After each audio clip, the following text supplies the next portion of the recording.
126 دي اهم صفحة في كتاب الاضواء كله. ليه؟ لان ده يعتبر مراجعة على الوحدة العاشرة، تقييم الاضواء للصف الرابع الابتدائي. معاكم مستر جمال عبد الله، هنحل صفحة 126. تعالوا بينا نبدأ. اول سؤال معانا بيقول لي ايه؟ 50 على 100 بيساوي كام على 10؟ انا ملاحظ ان هو شال صفر من تحت، فانا لازم اشيل صفر من فوق. يبقى فوق كام؟ 5، يبقى 5 على 10، يبقى الاجابة كام؟ 5. اما بالنسبة للسؤال الثاني بيقول لي اجمع. عناية حاضر، حط المقام 10 زي ما هو، لان المقامات ما بتنجمعش. اما ايه اللي بينجمع؟ البسط. 7 و2 9، يعني 9 على 10. طب ما فيش 9 على 10، هي نفسها 9 من 10 اللي هي رقم 3. اما بالنسبة للسؤال الثالث بيقول لي 2 و7 من 100.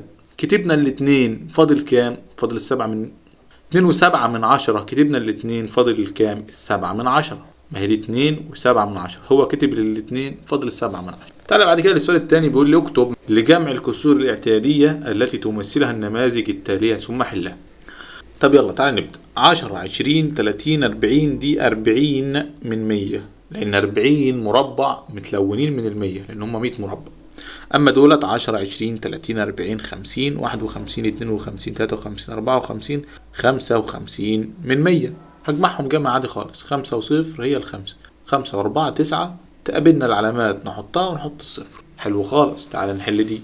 10 20 30 31 32 33 34 ديت 34 من 100.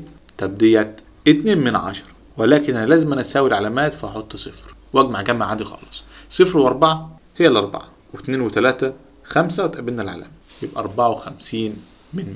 نيجي للسؤال الثالث بيقول لي أوجد ناتج جمع ما يلي. 13 على 100 زائد 3 على 10. مش هينفع أجمع، لازم أساوي العلامات. أصبحت دي 13 على 100 ودي 30 على 100. كده أحط المقام 100 وأجمع البسط. 0 و3 3 و3 و1 4.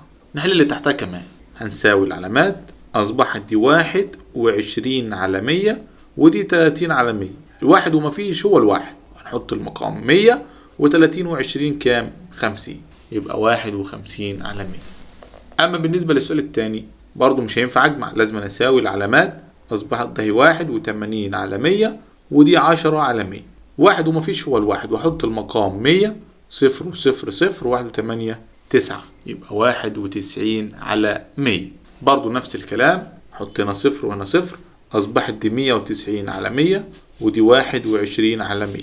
واحد ومفيش هو الواحد، وأحط المقام 100 وأجمع بقى. 0 و0 هو الصفر. 2 و9 11. واحد ومعانا الواحد. 1 1 2. نيجي بعد كده للسؤال الرابع بيقول إيه؟ قارن بين ما يلي مستخدما أكبر أصغر أو يساوي. فنيجي الرقم 1 هساوي العلامات. أصبحت ديت 140 ودي 114. طبعا ال 140 هي الإيه؟ هي الأكبر. هنا بيقول لي 9 من 100 ولا 90 من 100؟ طبعا ال 90 من 100 هي الأكبر. هنا بيقول لي 5 على 100 ولا 5 من 100؟ طبعا بيساوي بعض، لأن دي 5 على 100 برضه ودي 5 من 100. طيب هنا 1 و3 من 10 ولا 1 و3 على 100؟ دي تعتبر 30 من 100، فطبعا ال 30 من 100 هي الأكبر. أما بالنسبة للسؤال الثالث فأنا ممكن أجمعهم. دي تعتبر 76 من 100 ودي 67 من 100، لأن أنا هساوي العلامات. 7 و0 هي 7، 0 و6 6، يبقى 76 هي الأكبر.